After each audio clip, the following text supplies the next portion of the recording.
Bonjour, je suis Valérica. Bienvenue pour cette première émission. Aujourd'hui, nous allons interviewer un artiste que j'affectionne énormément, qui est à la fois peintre, maquilleur, photographe de mode, incontournable à Paris.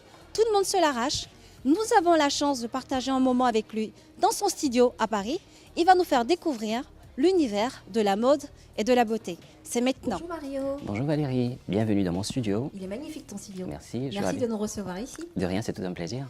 Alors pour ceux qui te connaissent peu ou pas encore, pourrais-tu te présenter en quelques mots? Bien sûr, je m'appelle Mario Pagna, je suis photographe de mode et beauté. Je suis originaire d'Afrique, du Cameroun plus précisément, et je vis à Paris depuis bientôt 15 ans. Et j'ai commencé ma carrière dans l'art, mode, en tant que coiffeur-maquilleur. Et c'est il y a 6 ou 8 ans que je me suis lancé dans la photo. Donc, Oui, on voilà. s'est connus à l'époque, tu étais encore maquilleur. Exactement, c'est croisé dans pas mal de défilés et évidemment c'était vachement un plaisir de travailler avec toi. Ouais. Et comment es-tu arrivé à la photographie? Alors, tout à fait par hasard, j'ai démissionné de mon boulot de formateur maquilleur dans une grande marque française et je me suis retrouvé sans travail du jour au lendemain. Mais comme j'avais assisté pas mal de photographes, à l'époque, je me suis dit, pourquoi pas la photo?